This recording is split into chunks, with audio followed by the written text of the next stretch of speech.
question. Hall H, you know, when we're standing in line for Hall H, if you had to go to the bathroom, you got out of the chute, you had to go over to the Hilton, you had to find a bathroom in the Hilton, you come back, and then they put you in the back of the line. That makes no sense to me whatsoever, because, you know, if God forbid if you had children that you left in there, you had to go to the back of the line, wait till they actually start the line back up again. And it's like, why can't they have a bathroom pass? And then, first of all, they should tell you as you get out of the line that you do have to go to the Hilton instead of going inside of the convention center. So I don't know if you guys were aware of that, but it's just sheer lunacy. Thanks, guys. Thank you.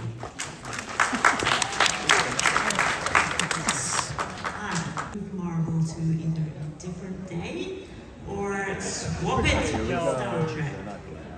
I missed the panel. 14 hours in line for a wristband yesterday. 27 hours in line in total. Got to the final shoot, got cut off. Apparently the room was full. The letters on the wristband mean nothing. D's were ahead of me, even though I'd been waiting longer than the D wristbands. And apparently there were people giving out fake wristbands that I heard, and the standby line was let in before the wristbands. So I missed the one panel that I seriously wanted to see yesterday. I was extremely upset. I was sat in the chute, crying my eyes out for an hour.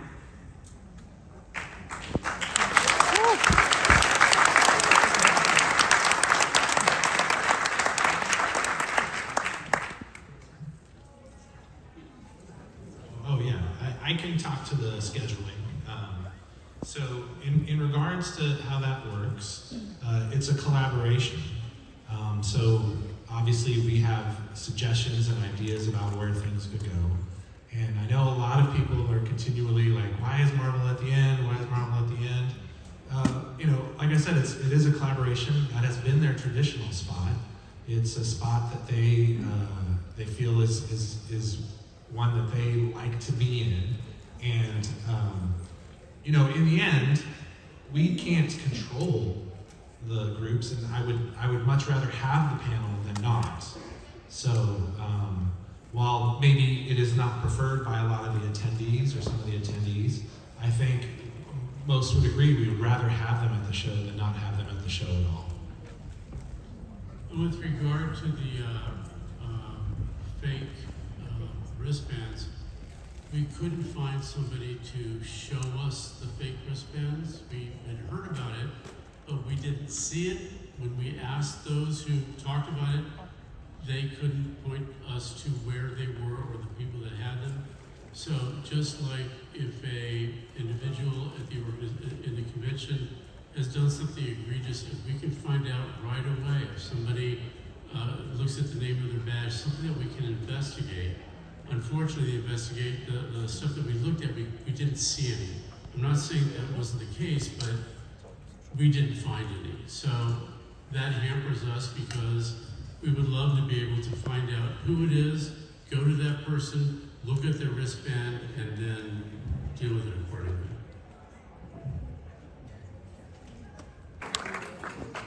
There was a bathroom pass incident in Hall H yesterday. I wasn't sure if anybody was aware of that, but it seems to go into the whole Hall H issue in the first place, lighting up earlier that day for the Hall H wristband. It seems like the people over there have different information than the people who are letting people into the chutes, and that seemed to cause a lot of issues, especially overnight. But with the wristbands, there was a longer panel. The whole panel was 2 hours long, and I usually never try to risk using the bathroom pass to go out into the hall and use one of the other bathrooms, but I did this time based on that time limit, and was not allowed back in. They said my RFID badge had timed out, and to go and speak to RFID, and when I went to him, he said, yeah, that's what looks like it happened. You only had an hour to come back, and they said it was based on the timestamp. He said, well, that's not the case. And I go, well, you see that I was back, right? And he said, yeah, but you have to deal with it. And he said, that's going to be a security thing. So I went over to security, and they said, ask RFID. And I told him, he said, not his issue. And then that person did deal with it. But by that time, there were about 100 people going into the Artist Alley area because there was no communication. So I feel like there's no intercommunication between security, the RFID badge, the people who were out on that Embarcadero. And that did get resolved by the security guard, and in the past you guys have said, do you have that person's name? I took his name, department of him in the RFID, but that was a really horrible experience, and I don't know if anybody else was affected, because I was told, before I went to the RFID and security, I was told, you can stand over here to see if someone will resolve it, but you're not getting back in. So it sounded like there were a couple of things that you were talking about. In terms of that, yeah, I think we'll need to make sure that there's an understanding if the panel is extended, that we keep that in mind. I think that makes a lot of sense. The other thing I would say is I know that there was a brief period where we had to hold people that were coming back from the bathroom, and part of that was the attempt to get in as many of the wristbanded people that were still out in the tents. But I know that we did resolve that, and we were able to get, and unfortunately, I guess you weren't, maybe, I don't know if you had left or not, but we were able to get those people that had the bathroom passes that were left out, escorted back in. So just so you're aware. Able to get back in. Okay, great. But it was at that, I had to go to the RFID, got a mask, and then had to find that security guard, and that security guard originally was saying, no, they're not giving you that information, and it took until I said, he told me what happened, and then he called somebody, and then he let that group that was being affected by that hour time limit back in. I appreciate that. Yeah, that's definitely something we'll make sure that we. For Hall H yesterday, who got in line before 7:30 a.m., who didn't make it in to Hall H, due to apparently various reasons that we were not told by anyone official. We didn't get any information in line at all. But some of the security folks did tell me kind of on the fly a few things that happened, including 7,000 wristbands were supposedly given out for 6,500 spots. They expected there to be more turnover on a day when there's a marble panel, which is laughable. And that an entire line of standby people was let in before wristbands, which makes sense because 600 people didn't make it in. And on top of that, the counterfeit wristbands that I've seen many pictures on social media of those, including people who took those pictures saying, I took this over to somebody and said, this person has a whole stack of fake wristbands at 6:45 a.m. on Saturday. After all wristbands had been given out, clearly they were fake, and the person said, there's nothing I can do about it. But my own disappointment at not getting to see the panel, I waited in line number 24 hours to see a slide. The bigger issue here is that this exposes the lack of integrity and security in the Comic-Con system. The only reason the system works is because we follow the rules, and it's been shown now at least twice in the last 3 years that the system is vulnerable. With bad actors forging wristbands this year and then screenshotting emails for the Deadpool and Wolverine screening a couple years ago, resulting in many, not me, I didn't get in and I didn't try to fake it, resulting in many who actually won that lottery not getting to attend that screening. It's only going to get worse. Now that we've seen that they've seen that it works, how are you going to stop more people from cheating in the future? And why aren't you using our RFIDs to manage the lines?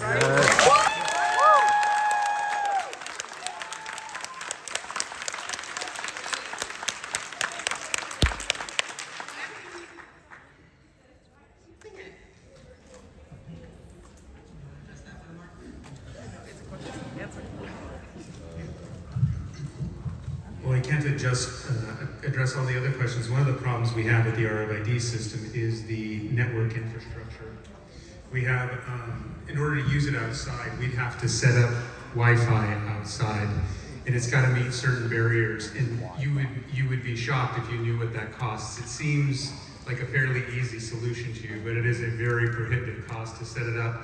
We've even tested cellular infrastructure out there, but when we have so many people out there, we get site contention, and it actually becomes very problematic too. So it's something we talk about quite a lot, but it is unfortunately just a little more complicated than just putting handhelds in the back and doing stuff. It's getting the network infrastructure in place and having it be reliable and responsive in a time frame that is useful.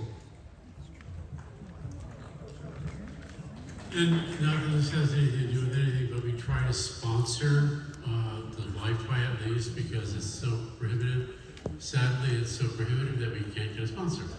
So. programs. So anybody who knows of someone who would like to sponsor the Wi-Fi for outside, please let us know. We don't have to meet them. Seriously. Hi, just so it goes fast. I'm one of the stranded Hall H wristband attendees from yesterday. I know you're hearing a lot from people about, but we all follow the rules that are written in your program and they are posted online. We follow your rules. So my question has to do with, do you talk to any of the other cons? I know it's cost prohibitive, I know you are a nonprofit, but I go to New York Comic Con every year, and you cannot tell me that you have more people in San Diego than in New York City. And they have been able to deal with these problems year after year, and they evolve their technology. Do you reach out to them? Do you talk to other cons in bigger cities that also have to deal with these problems? So there's so much technology out there, and P.S., we're in California. This is the home of new tech. You can't get anybody, any startup to help you for free advertising. This is the premier con. Everybody knows of San Diego Comic-Con. You see I'm going to Comic-Con, everyone goes, oh, San Diego? It's the first thing that they ask. So what is being done? Are you talking to other people? Because again, Manhattan, hello, 8 million people just live on that island. That's not even talking about the people that come in during the day, every day. There's 26 million plus that come into New York City every day. And yet they are able to make a technology to keep the scammers and the line cutters and all the cheaters. Yes, there will be workarounds, but they evolve their technology. This cluster that was yesterday was ridiculous. I will not be coming back here, I'm sorry to say. This was my second time coming, my first time with a Saturday, and I will never come back. This was a disaster. I think we have a situation where some of these other conventions are not nonprofit, their budgets are different. Meaning they have the money to put into stuff that we just don't. We have another situation too, that in 2010, we outgrew this facility. You will see that we have outside activations. Those are primarily for companies who are inside the building who want to expand their space and just can't because we don't have space for them to expand. We turned Hall H, and you all know this, into a theater because the biggest room in this facility is 4,200 seats. We decided we would forego the revenue from Hall H to create a bigger theater. Now that was done some years back, and maybe we need to explore getting rid of Hall H and going back to revenue generating, because right now we can only allow X amount of people within the building. We can only allow X amount of exhibitors in the building. You'll see sponsorships now, meaning we get a percentage of the signage that is on hotels, buildings, things of that nature. I think this year you will also see that as much signage as we normally have, we had fewer this year. So I absolutely understand what you're saying. I wish we had the budget to be able to do those things. I think it's a great selling point to say to somebody, you can get your name in front of not just 130 to 150,000 people, but 2,000 members of the media from all over the world. And still we can't get a sponsor for our Wi-Fi. We can't get sponsorships for some of the building reps we have here. It's a challenging situation. We now see that we don't have enough meeting space in this building, so the hotels adjacent to this, Hyatt, Hilton, Marriott have been very generous in giving us rooms there. We still don't have enough space, and now we're seeing issues with Hall H. We're going to look at see what it is we can do, but it is a situation that takes money, time, and effort, and I will promise you that the people here are working on all those things, and I wish we had the money to be able to go ahead and just fix every problem that we do, but we just don't. Doesn't mean we're not trying. It just means we have to be very creative in how we utilize our resources. wristbands, and we're in by or before the 7:30 a.m. cutoff. Many of us sacrificed days of programming for this opportunity, and we did this because the wristband system ensures us first seating. That's the whole point of the wristbands. If people had known that wristbands do not actually ensure first seatings, they may have made other choices regarding their scheduling. I talked to and collected names of 250 plus people that were impacted that I'm more than happy to share with you all. I'm here on behalf of those people to see what can be done to recompense those of us who had wristbands and followed the rules but did not get in.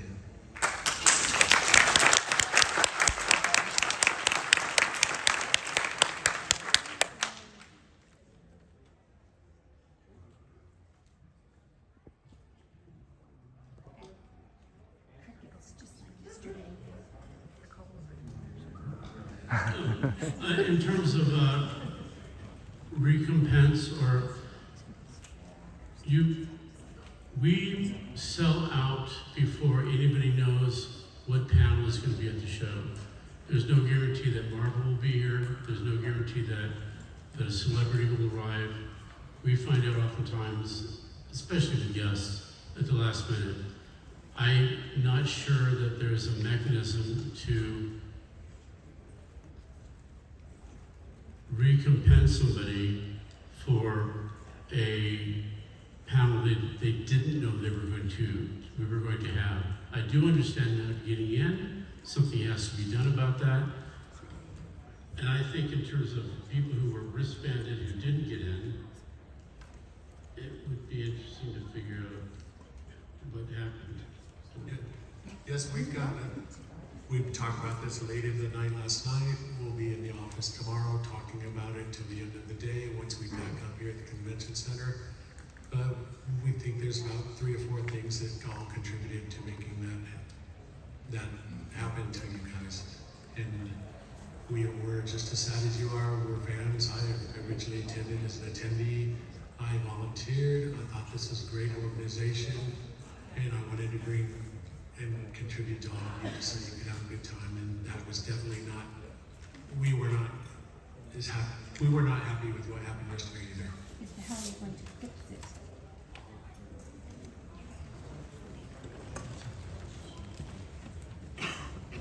Not limited to Hall H. On Friday at 12:30, we went to Hall H, Saturday line, wristband line. 12 hours later, received the wristbands returned back at 6 a.m. on Saturday. I'm still wearing it, and actually finally showered in it this morning. Holds up pretty good, for real ones. I'm also wearing my Friday Hall H wristband because that process worked exactly as it should have. On Saturday, we reached the front chute 1 by 11 a.m., but after waiting for hours, we were told H was full, and our chute was never admitted. I understand Hall H has limited capacity. My concern isn't the capacity, it's the process. Comic-Con's published policy says these wristbands guarantee first seating for the first panel, yet hundreds of attendees follow that process and we're still denied entry. My question is, has Comic-Con reconciled the number of wristbands issued with the number of wristband holders actually admitted, especially if wristbands were scanned or collected at entry?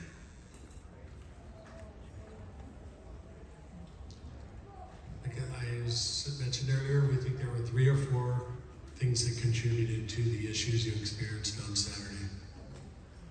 And we're going to work on those and make sure they're fixed next year. I will say that there were less wristbands ordered than there were seats in the building, in Hall H. So somebody had said something about they saw somebody with a stack of counterfeit wristbands that went to somebody. It would be good to know who that person was that went to, whether it was security, whether it was staff, because that will help us. Right now, we haven't seen any. I'm not saying it didn't occur, but we can't do anything if we don't have that. But the amount of wristbands we order is less than the capacity of the room. Many people that were left outside Hall H who had a valid wristband and paid for 2 days of Comic-Con that we didn't get to enjoy at all. And I've been coming since 2019.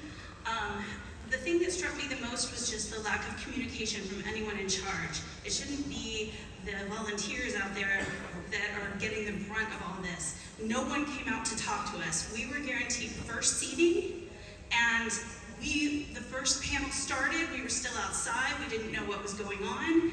No one came out to talk to us. We waited for hours and hours. No one came out to talk to us, to tell us what had happened, that they were working on it. Nothing. We just didn't know what to do. After a while, at first they were letting people go out and use the bathroom or get food. It was 2 o'clock in the afternoon. We hadn't had any food.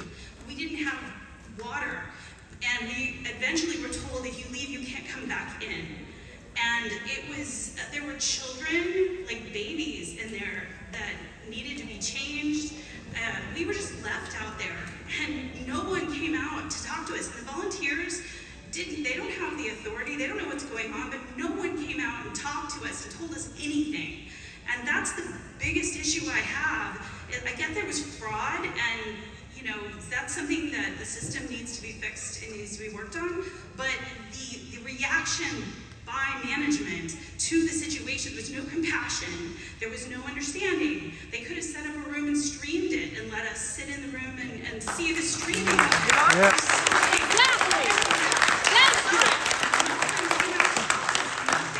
was just so frustrating to everyone involved, just not even understanding and feeling like Comic-Con didn't care that we were out there and that we did everything right, and that we were being treated like we were doing something wrong, that we were the ones who were criminals or something. And that's the biggest thing, is the reaction to what happened. I don't care why it happened, but the reaction to what happened, that has to get better.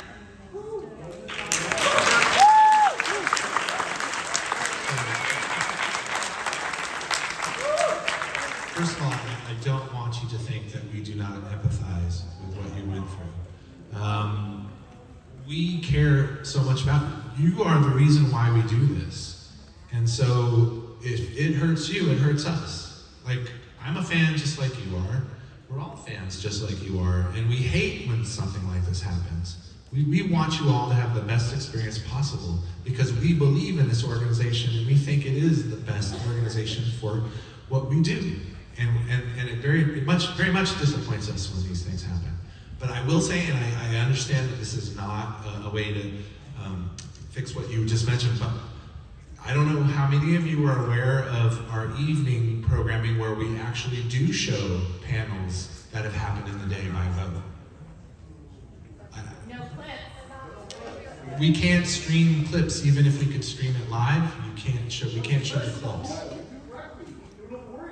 Pardon me? I understand. Right. But what I'm saying is there is... Let's make sure you use the microphone if you have a question. Yeah. But I will say that we do provide an opportunity to see the panel. I get that most of you want to see the clips, but if you are interested in the panel, we do have an evening thing where you can come, you can vote, and then you can choose to see panels at night. Alright, so I'm a Gore for 20 plus years, and I was gonna say I'm one of those that got screwed out of not getting the Hall H. So that being said, from I heard something like this happened back in 2017, so that being said, is there a chance that for those of us that did get screwed out, we might get some sort of compensation out of this, maybe as far as next year goes?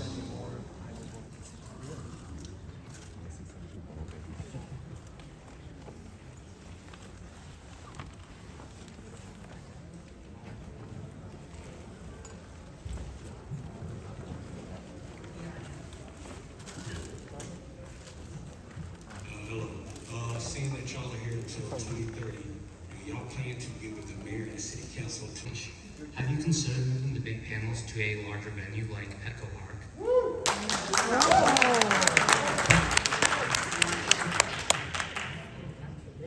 Petco Park is an expense. When Rady Shell opened,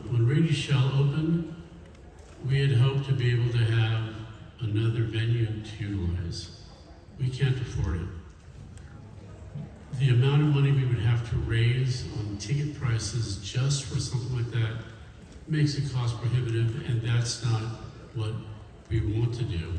If we can get sponsors again, that would help, but, and it's not to say that Petco or any of those people are trying to make money off of whatever, but to open the facility, to run the facility, to employ those people, it's an incredibly expensive thing.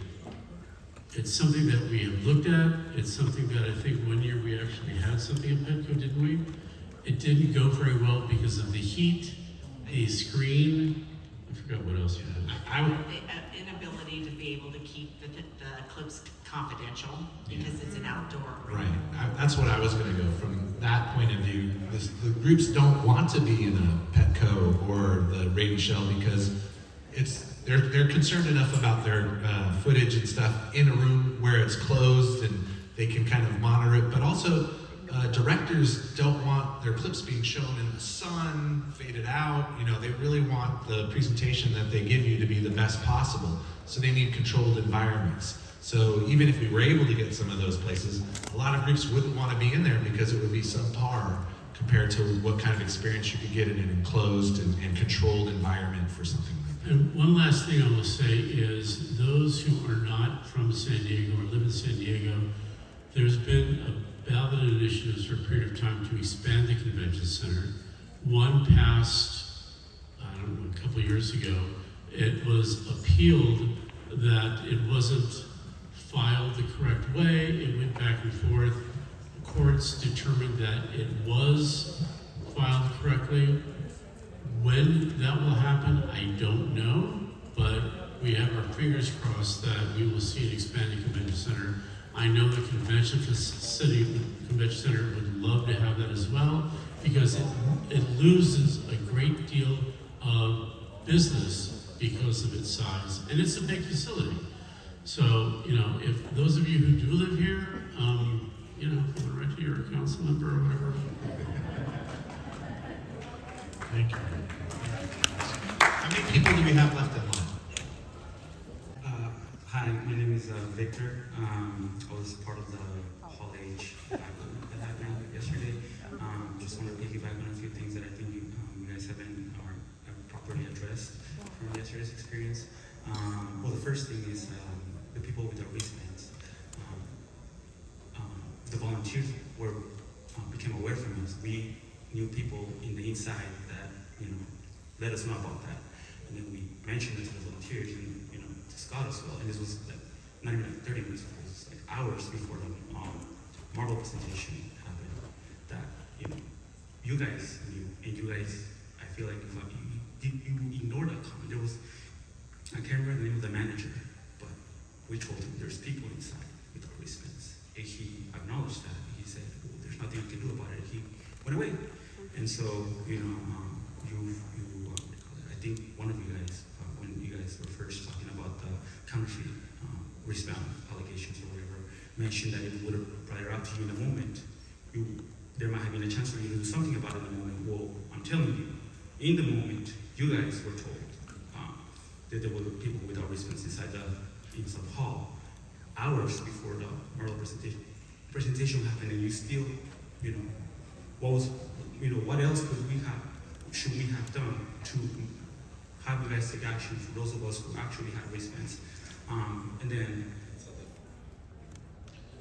So, one thing I will mention is that we did do our best to take action. We actually worked with the building and people to try to get more people in, and we were successful in getting more people in. I know we didn't get everyone in, but we did do something. We didn't just ignore it. We actually, right in the middle of the show, we all got together and we worked on a process to figure out a way, how do we get more people in?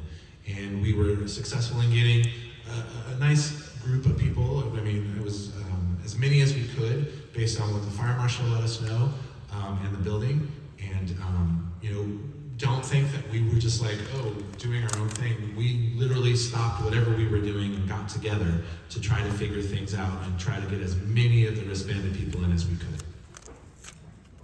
So my sister has also said for the last duration, the years that she's come, that it's always been up and down, and it's been a joke or a conversation as a first timer in line that has been a part, that the process has not improved. And so I'm speaking for first timers, because I was in line with a lot of first timers, that didn't have friends to know what to do, that sat in the line and went through that process. And luckily I did get in because we were in the front, but we had been in that line and been in the front of that line so close all day long with no information. And everybody was scared about getting out of the line because they wanted to get in. And there was plenty of first timers that were there that left, don't even know that we got in. And there was no communication. And for me, I'm a first timer, don't have experience, and came to a talk back. Because most people don't come. Because I should be out there enjoying something else for the end of it when I went through 2 days being in line. But I decided to come to a comeback to just express as a first timer how disappointing that was. And I feel like the H hall is the biggest thing. And so the care on the floor outside doesn't need to just be volunteers or people that don't have the authority to give the right information at the right time so people can make a decision of staying or going and enjoying something else. My sister had said throughout the day that you guys in the little things, and I saw it for myself, you constantly had people through the day in the line letting you know that there's a high possibility that you're not going to get in. You can stay or you can go enjoy something else. And I'm told you, I was at the line at the front since 10 o'clock or earlier in the front of the line, and that was not given throughout the whole day. And I stayed the whole time, and a lot of first timers left. And some of those people left at the minute that it finally was given approval for more of us to get in. And they lost that. It was a woman that was pregnant that she could not go to the restroom, and there was a lockdown. My sister had spent all that time and hours in the line and decided that we might not get in. Let me go to the restroom, and it's like lockdown, go get back in line. No information, no communication. So I'm just saying that if H, as me just the first timer coming in, is the premier of all the things for that day, then outside you need to have more care and more thought processes with higher level people that can make fast decisions versus just the volunteers. I appreciate them, and I appreciate everybody in this process, but the level of care to what this is needs to be outside on that floor of H and that process of going in and out. Thank you.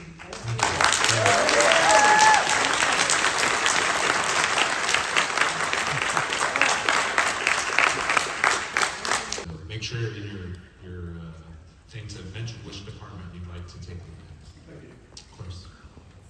Hi, I'm Lisa, and I've been here now, coming for over 10 years.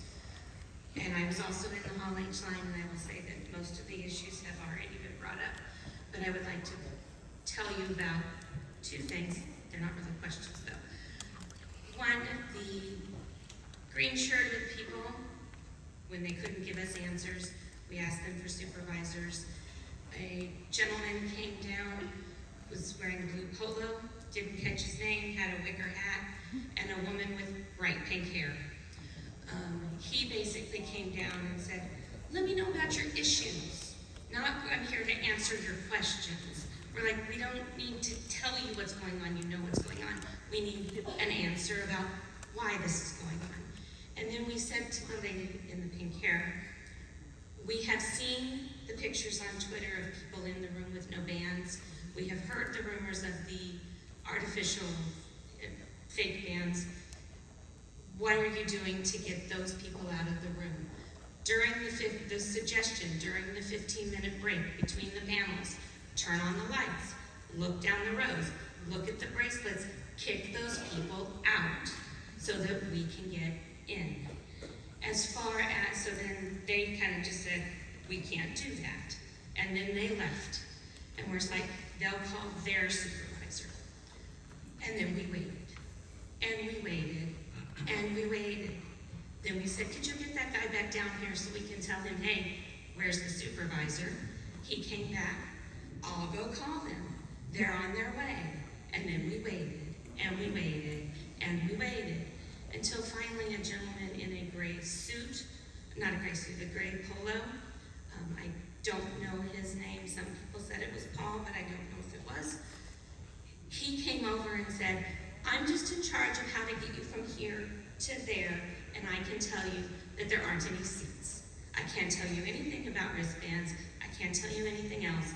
I can only tell you I'm in charge of getting you from here to there, and I can't do that. We're like, okay, well, let us talk to whoever is above you, because we would like an answer. And then we waited, and we waited, and we waited.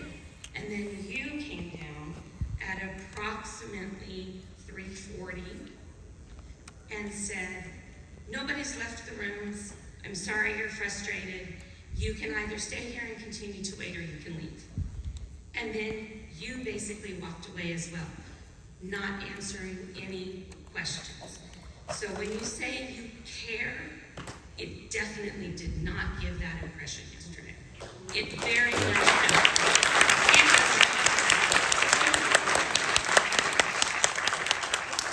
I hope that you are able to figure out how to fix this and provide information when you are asked questions, not just literally turn around and walk away while we're in the middle of questions. It's extremely rude and definitely felt like you didn't care. I can comment on a couple of the things you mentioned in your statement.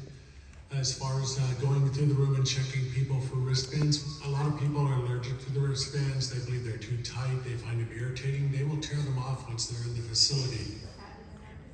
Some people will wear them all week. I've tested them for 2 weeks. They throw them away. Absolutely not. And another thing is, those two people did come and get us. That's why we had the management, and we said we were talking, we were evaluating what was going on, what our resources were, what we could do. The first two panels had a historically low single digits of people actually leaving the room that did not come back. And then we started talking with the fire marshal. We were lucky enough to get approval to let people stand against a few walls, something that we're never allowed to do in any rooms. So that was our best accommodation we could do under the circumstances, as people were just not leaving the room. The next one, I'm sorry, the building is closed now, so we need to get this next question. No, no.